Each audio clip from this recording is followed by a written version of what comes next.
اعوذ باللہ من الشیطان الرجیم بسم اللہ الرحمن الرحیم۔ سورہ الاعلیٰ، جیسے کہ اس کی پہلی آیت کے اندر ہی یہ نام ہے، سبح اسم ربک الاعلیٰ، تسبیح بیان کیجئے اسم نام کی، ربی کا اپنے رب کے، الاعلیٰ جو بہت بلند ہے۔ تو یہاں پہ تسبیح بیان کرنے کا حکم ہے۔ کس کو سب سے پہلے حکم ہے؟ نبی اکرم صلی اللہ علیہ وسلم کی ذات کو، اور جس کی تسبیح بیان کی جا رہی ہے اس رب کے بارے میں بتایا جا رہا ہے کہ وہ کون ہے، الاعلیٰ، وہ بہت اعلیٰ ہے۔ تو اس صورت کا نام بھی الاعلیٰ ہے، یعنی اللہ تعالیٰ کی ذات جو بہت بلند ہے۔ جب یہ آیت نازل ہوئی تو اس تسبیح کو سجدہ میں رکھا گیا۔ ہم بولتے ہیں سبحان ربی الاعلیٰ، سبحانہ بہت پاک ہے، ربی میرا رب، الاعلیٰ جو بہت اعلیٰ ہے۔ تو انسان جب سجدے کی حالت میں تسبیح بیان کرتا ہے تو اس کا مطلب کیا ہے کہ وہ اپنے آپ کو اللہ کے آگے جھکا رہا ہے، اور اپنی زبان حال سے، زبان قال سے یہ بتا رہا ہے کہ یا اللہ، میں تجھے ہی سب سے بڑا سمجھتا ہوں، اور میں اپنے آپ کو بالکل تیرے آگے عاجز اور ایک چھوٹا سمجھتا ہوں، اور میں نے اپنی عقل، اپنا دماغ، اپنے جسم کا سب سے بہترین حصہ تیرے سامنے لا کے ڈال دیا، اور آج میں جو کچھ بھی ہوں صرف تیری وجہ سے ہوں۔ تو یہ بہترین تسبیح ہے، اور بہترین تسبیح کرنے کا طریقہ ہے کہ اسے نماز میں سجدے کی حالت میں کیا جائے۔ اور یہ تسبیح انسان کیوں بیان کرے؟ کیونکہ اللہ تعالیٰ ہی ہے جس کی وجہ سے وہ پیدا ہوا، وہ اس دنیا میں آیا، اور وہ قائم ہے۔ الذی خلق فسوی، الذی وہ ذات، یعنی اللہ تعالیٰ کی ذات یہاں مراد ہے، جس نے خلق پیدا کیا، اسے خلق پیدا کیا، فسوی اور اس نے درست کیا۔ کس کو درست کیا؟ یعنی انسان کو۔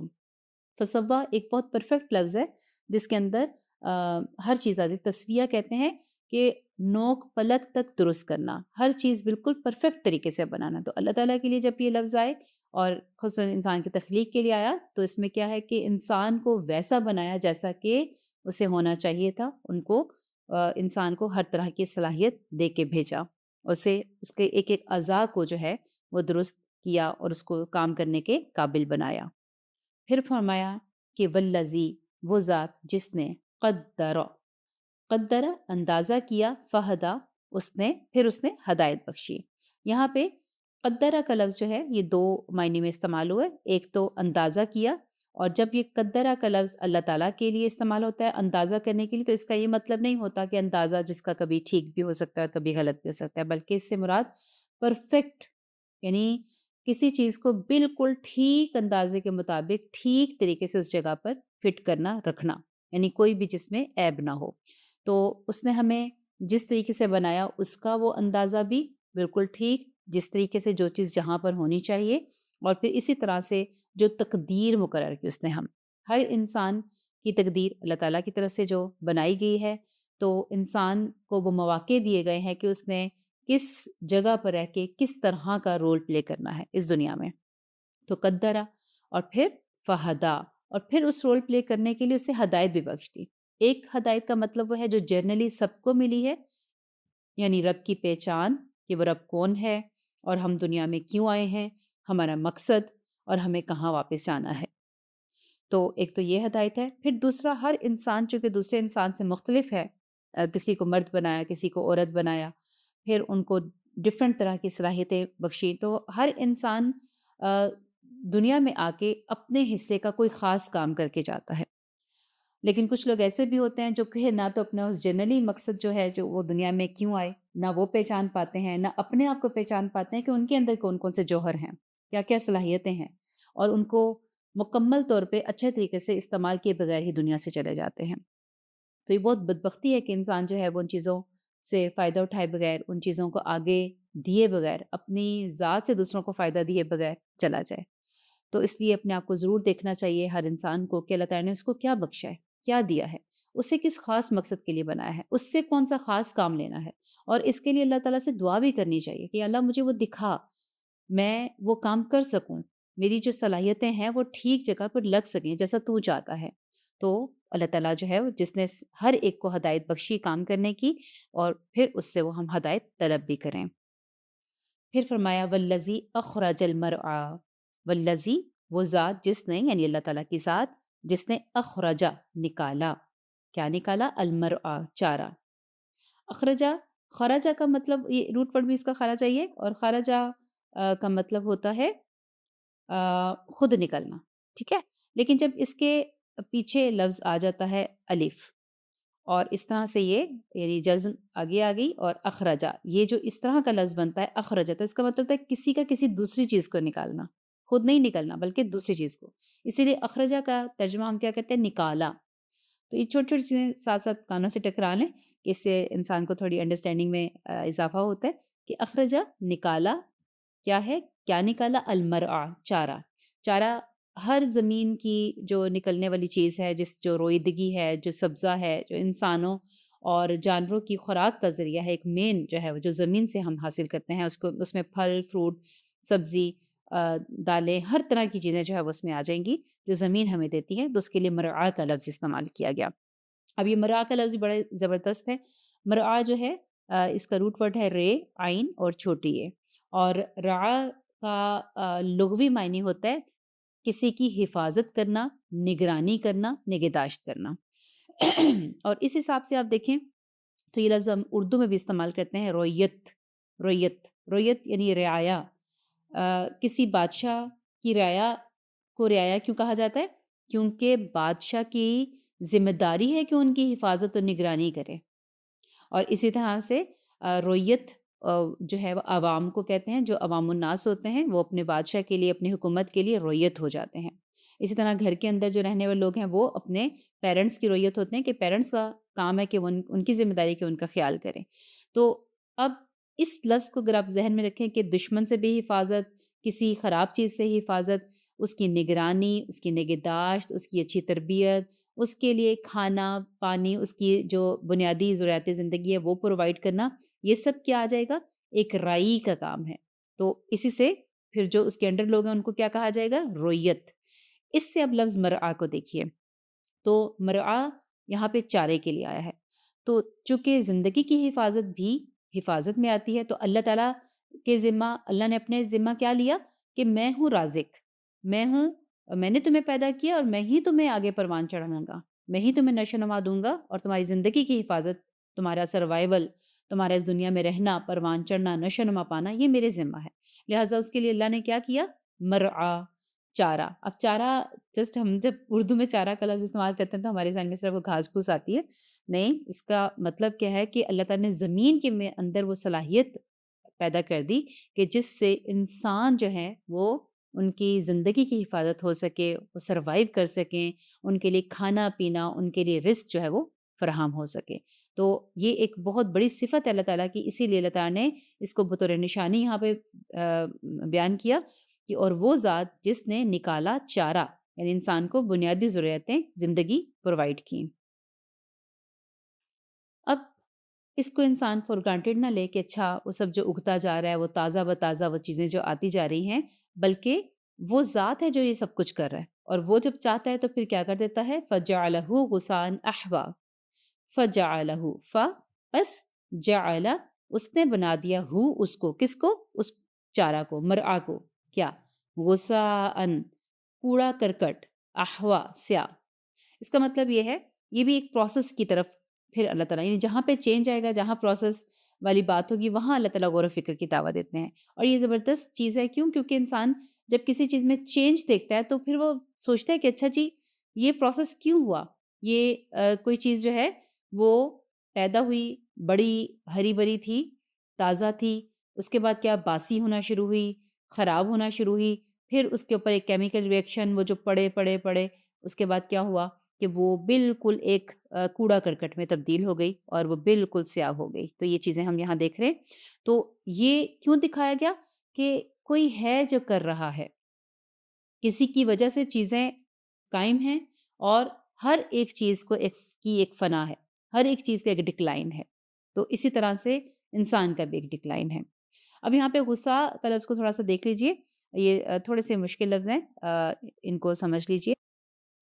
غصہ کا روٹ ورڈ ہوتا ہے غائن، سا اور واو، اور غصفن آپ کہیں کہ جیسے جیسے کوڑا کرکٹ کے لیے نہیں، جو سبزی گل سڑ جائے نا، تو اس سے جو ایک سران پیدا ہوتی ہے، وہ جو اس ٹائپ کا کوڑا کرکٹ ہے اس کے لیے یہ لفظ آیا یہاں پر۔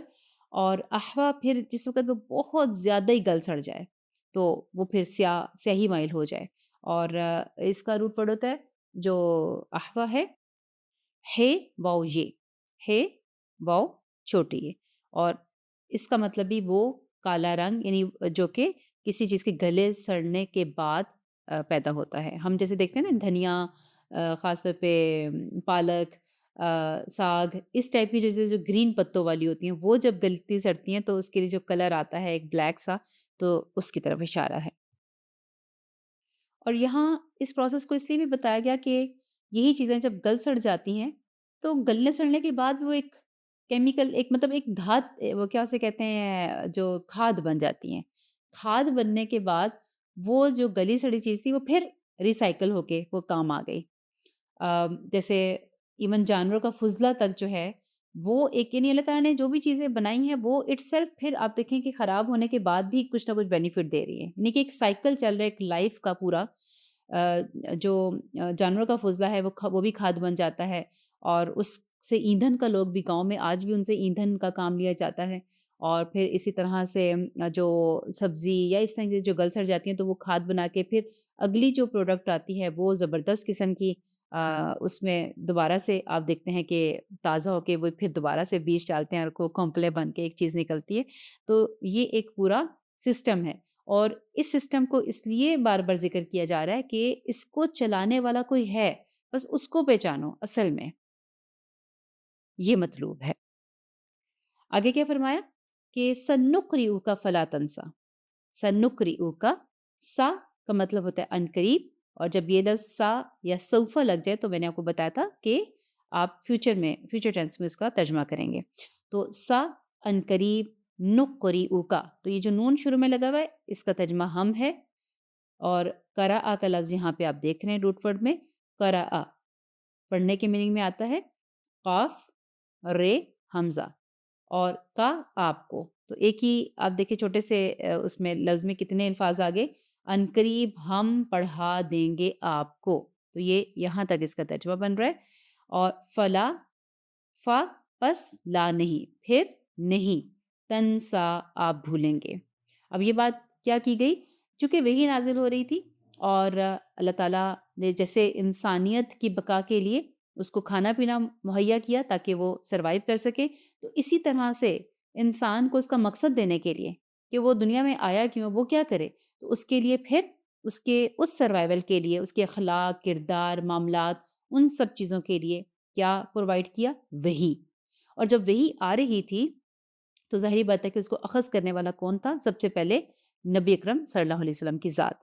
تو جب آپ صلی اللہ علیہ وسلم کی ذات جو ہے وہ اس وحی کو اخذ کر رہے تھے تو آپ کو اپنی ایک ذمہ داری کا احساس ہو رہا تھا کہ اچھا، مجھے یہ سب یہاں سے اللہ تعالیٰ سے سیکھ کر، سمجھ کر، پڑھا کے اب مجھے آگے پہنچانا ہے، مجھے اس کے مطابق عمل بھی کر کے دکھانا ہے، اور یہ چیز محفوظ میرے سینے میں رہے کہ میں نے اس کو بلا کم اوقات ایک ایک چیز، ایک ایک حرف جو ہے وہ آگے صحیح طریقے سے پہنچانا ہے۔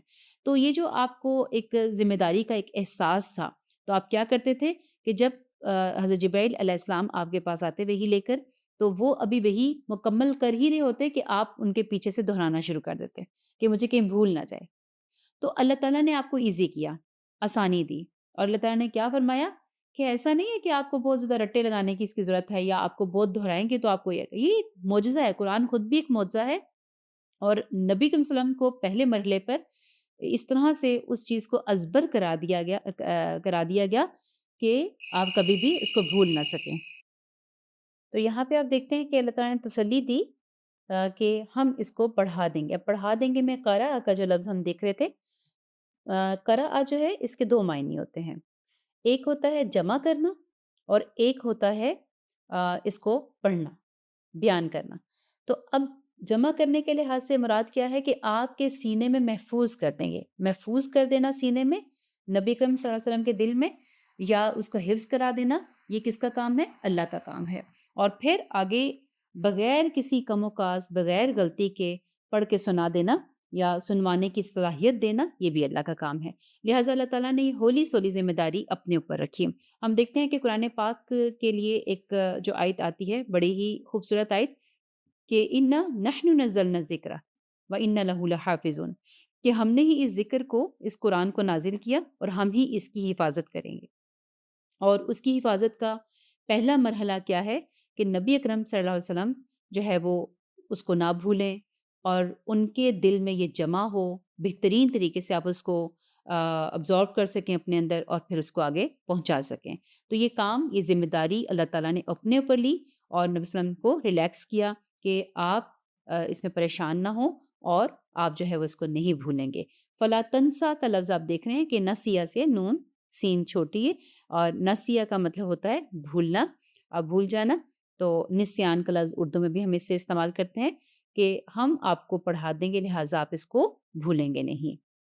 اب فرمایا کہ الا ما شاء اللہ، الا مگر یا سوائے، ٹھیک ہے، الا کا مطلب کیا ہوتا ہے؟ مگر یا سوائے۔ ما جو، اب یہاں پہ جو کے میننگ میں شاء چاہا یا چاہے، اللہ اللہ مگر جو اللہ چاہے، انہو بے شک وہ کی ضمیر پھر اللہ کی طرف جا رہی ہے کہ بے شک وہ اللہ یعلم جانتا ہے الجہرہ ظاہر کو بھی، وما اور جو یخفا پوشیدہ ہے۔ بڑی اہم آیت ہے یہ۔ اللہ ماشاء اللہ سے کیا مراد ہے کہ آپ، پچھلی آیت میں کیا بات ہو رہی تھی کہ آپ کو اللہ پڑھا دے گا، سمجھا دے گا اور پھر آپ کے دل میں وہ محفوظ کرا دے گا، آپ کچھ بھی نہیں بھولیں گے۔ اللہ ماشاء اللہ مگر جو اللہ چاہے۔ اب اس آیت کے اس ٹکڑے سے مراد یہ ہے کہ جو قرآن پاک میں نسخ واقع ہوا ہے، ناسخ و منسوخ ایک پورا علم ہے۔ میں تھوڑا سا یہاں پہ اشارہ کروں گی کیونکہ یہ ایک سمجھنے کے ذرا ٹائم ٹیکنگ کام ہے کہ آپ کو ساری بات کو بتایا جائے، لیکن چند مثالوں سے کہ قرآن پاک جب نازل ہو رہا تھا تو اس میں بعض اوقات کچھ آیات آتی تھیں اور اس کے بعد ان کو قرآن پاک سے ان کی تلاوت کو ختم کر دیا جاتا تھا۔ شروع میں تو وہ تھی لیکن بعد میں اللہ تعالیٰ نے ہی اس کو ختم کرا دیا۔ اور یہ کیوں کیا گیا؟ تدریج کے لیے۔ تدریج کیا ہے کہ گریجولی جو ہے وہ لوگ جب مسلمان ہو رہے تھے تو ان کے لیے آسانی کے لیے کہ ایک جو مشکل کام جس کا حکم آگے چل کے دینا ہے تو اس کے لیے گراؤنڈ پریپیئر کر کے پہلے آسان حکم لایا گیا، پھر اس کے بعد اس سے مشکل، پھر اس سے مشکل، تاکہ انسان آسانی کے ساتھ عمل کر سکے۔ تو اس سلسلے میں جو آیات کچھ پہلے موجود تھیں پھر ان کو منسوخ کیا گیا۔ میں چند مثالیں آپ کو دے دیتی ہوں۔ مثلاً نماز کو اگر آپ لیں تو مکی زندگی میں 2 نمازیں فرض تھیں مسلمانوں پر، صبح اور شام کی۔ اس کے بعد پھر ہم دیکھتے ہیں کہ جس وقت آپ کو معراج ہوئی تو پھر پوری 5 نمازیں فرض کی گئیں اور اس کا پراپر طریقہ جو ہے وہ آپ وسلم نے سب کو سمجھایا، بتایا۔ اچھا، اسی طرح سے آپ اگر روزے کو لیں تو روزے کے حوالے سے پہلے یہ آیت، بلکہ یعنی منسوخ آیت یا ناسخ و منسوخ اگر آپ علم دیکھیں تو بعض اوقات کیا ہوتا ہے کہ حکم جو ہے وہ بھی منسوخ ہو جاتا ہے اور اس کی تلاوت بھی منسوخ کر دی جاتی ہے قرآن پاک سے۔ منسوخ کا مطلب ہے کہ ریموو کر دی جاتی ہے۔ اور بعض اوقات کیا ہوتا ہے کہ تلاوت تو برقرار ہے لیکن حکم منسوخ ہو جاتا ہے۔ اب یہ کیوں ہوتا ہے کہ تلاوت کر کے انسان اس چیز کو سمجھ سکے کہ دین کتنی گریجولی نازل ہوا یا حکمت کے ساتھ چیزوں کی طرف لایا گیا۔ اس میں ہمیں جو مثالیں ملتی ہیں ایک تو یہ کہ روزے کے حوالے سے کہ پہلے یہ فرمایا گیا کہ جو روزہ رکھنے کی استطاعت رکھتا ہے، یعنی ینگ ہے، ہیلدی ہے لیکن ابھی عادت نہیں ہے اس کو روزہ رکھنے کی، تو پھر وہ کیا کرے؟ روزہ نہ رکھے لیکن اس کا فدیہ پھر دے دے۔ تو یہ اس طرف لایا گیا۔ بعد میں چل کے پھر اس آیت کو، اس حصے کو منسوخ کر دیا گیا۔ یطیقونہ کا لفظ آتا ہے کہ جو اس کی طاقت رکھنے کے باوجود روزہ نہ رکھیں، تو اس کو منسوخ کیا گیا عمل کو، لیکن تلاوت باقی رکھی گئی۔ اور پھر حکم یہ کس حد تک رہا کہ ہاں جو مریض ہیں یا سفر کی حالت میں اب صرف وہ روزہ چھوڑ سکتے ہیں، مریض یا سفر کی حالت میں۔ اس کے علاوہ جو طاقت رکھتا ہے وہ اب فدیہ دے کے جان نہیں چھڑا سکتا، ٹھیک ہے؟ تو یہ چیز اس میں آتی ہے۔ اسی طرح سے ہم شراب کا جو حکم دیکھتے ہیں اس کے اندر یہ چیز اس طرح سے آتی ہے کہ آپ علیہ وسلم نے جس وقت شروع میں وہ آیات جب نازل ہوئی کہ لوگ شراب کے بارے میں پوچھتے ہیں تو کیا کہہ دیجئے کہ اس میں کچھ نفع بھی ہے، ہاں کچھ فائدے کی چیز بھی ہے، اور پھر کیا ہے کہ اس کا نقصان اس کے فائدے سے بڑھا ہوا ہے۔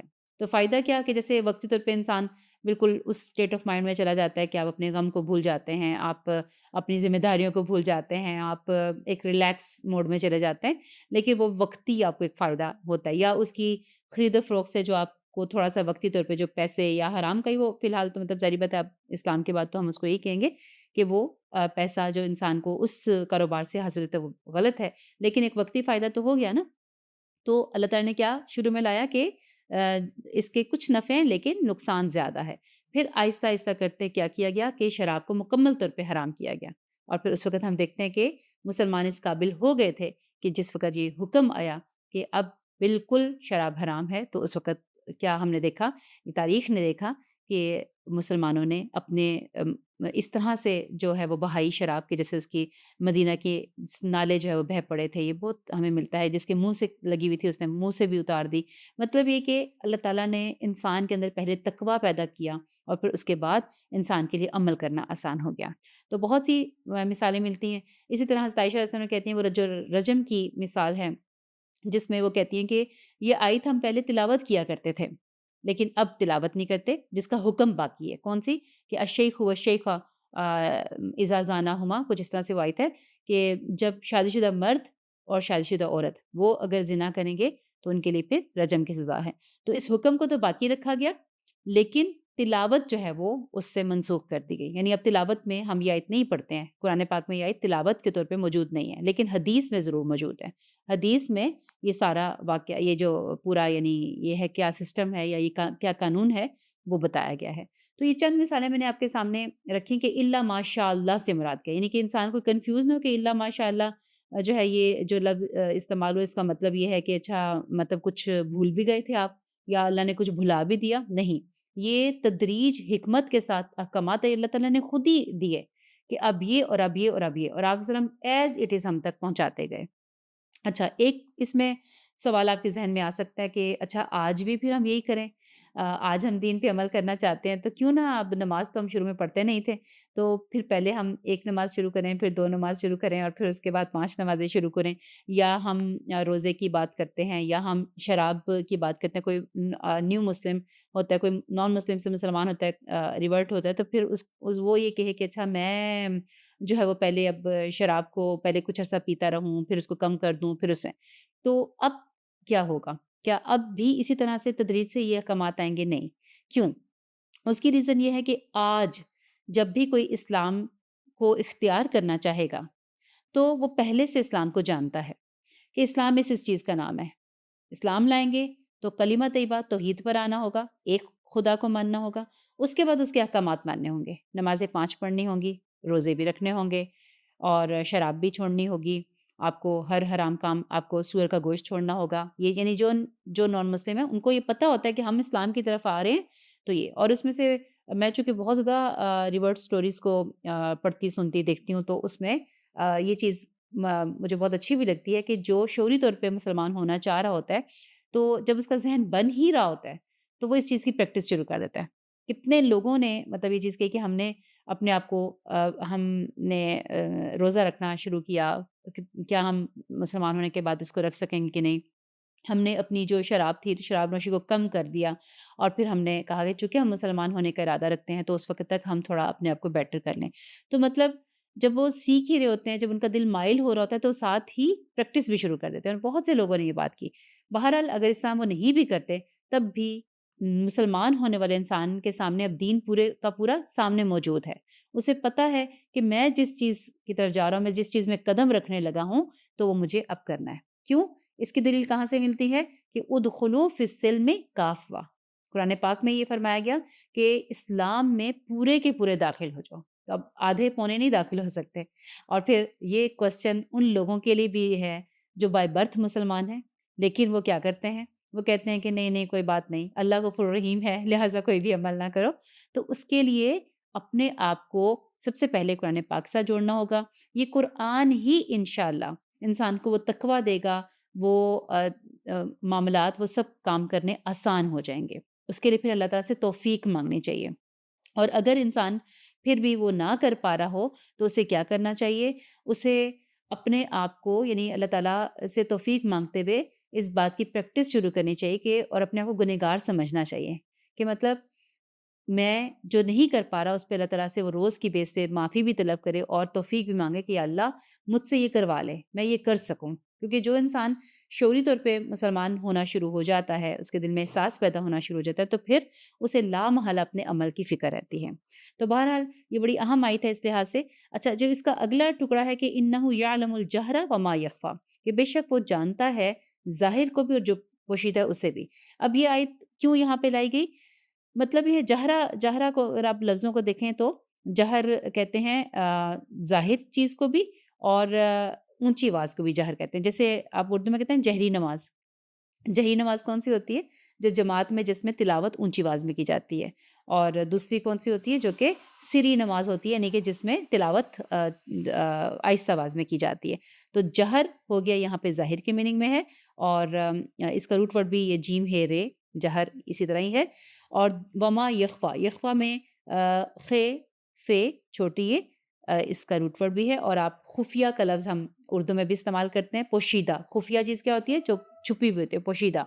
تو اللہ تعالیٰ ظاہر اور پوشیدہ کو جانتے ہیں۔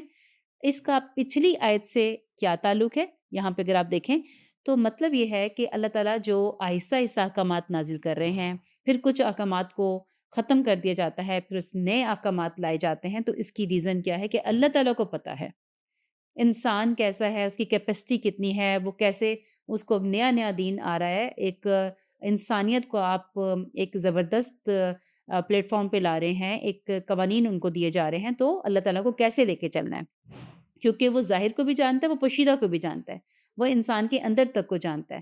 تو جس نے انسان بنایا، اس کا دل بنایا، اس کی کیپیسٹی کو بنایا، تو وہ اس کے اکارڈنگلی ہی اس کو احکامات دے رہے ہیں۔ ٹھیک ہے، تو یہ ہمیں اس آیت سے کلیئر ہونا چاہیے۔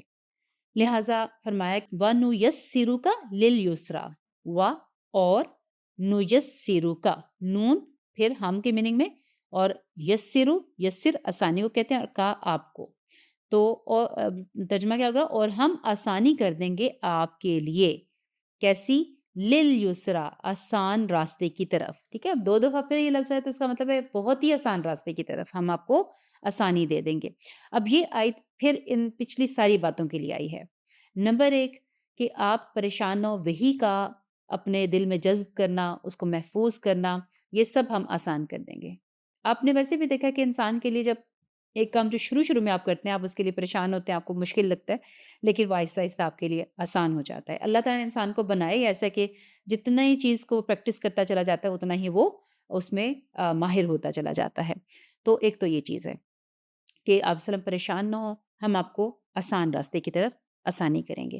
دوسرا اس کا مطلب یہ ہے کہ دین جب نازل ہو رہا تھا تو شروع میں انتہائی مشکلات آئیں۔ مکہ کی زندگی میں تو سانس لینا بھی محال کر دیا گیا تھا۔ آپ جب ہسٹری پڑھتے ہیں، جب آپ سیرت پڑھتے ہیں، تو آپ دیکھتے ہیں کہ کس قدر ظلم و ستم مسلمانوں پہ کیا گیا، لیکن یہ تھا کہ مسلمان قائم رہے۔ لیکن آہستہ آہستہ اللہ تعالیٰ نے آسانی دی، اور پھر وہ دین پر عمل کرنا بھی آسان ہو گیا۔ وہ جو مار دھاڑ تھی، وہ جو ظلم ستم تھا، وہ بھی ختم ہوا کسی حد تک۔ پھر اس کے بعد ہم دیکھتے ہیں کہ پھر جنگوں کا ایک مرحلہ، مدنی زندگی میں انتہائی مشکل مراحل جو تھے وہ ہر طرف، یعنی آپ جس کا کہتے ہیں نا چار طرف سے آپ گھرے ہوئے تھے مشکلات میں، تو وہ سب تھا۔ پھر اس کے بعد ہم دیکھتے ہیں کہ اللہ تعالیٰ نے دین کو غالب کیا، مکہ فتح ہوا، اور پھر مزید آسانیاں ملیں۔ پھر اسی کے دوران آپ دیکھتے ہیں کہ جو مسلمانوں نے جتنی قربانیاں دیں، اس میں ہم صحابہ کرام کا دیکھتے ہیں۔ حضرت عائشہ رضی اللہ عنہا کہتی ہیں کہ یعنی جو خیبر فتح تھا اس سے پہلے آپ میں سے کیا روایت ہے کہ خیبر فتح ہونے سے پہلے پہلے تک، یعنی ہم ایک وقت کی مطلب جسے نا پیٹ بھر کے روٹی بھی کھانا ان کے لیے ایک محال تھا، یعنی انتہائی مشکل وقت اسلام پر آیا، لیکن قربانی کی لوگوں نے۔ اسی لیے آج میں اور آپ مسلمان ہیں، ہم وہ لوگ ہمارے محسن ہیں، اور ہم ان کا احسان کا شکریہ نہیں ادا کر سکتے۔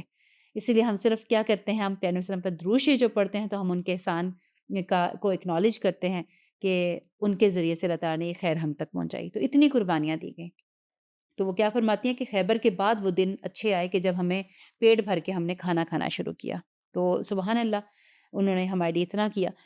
تو بہرحال وہ پھر دن آسانی کی طرف فتوحات ہوئیں، پھر مزید جو ہے وہ اسلام پھیلا، یہ سب چیزیں۔ پھر ایک اس کا مطلب نُیَسِّرُکَ لِلْیُسْرَىٰ یہ بھی ہے کہ جو انسان بھی دین پر عمل کرنا چاہتا ہے تو آہستہ آہستہ اس کے لیے وہ آسان ہو جاتا ہے۔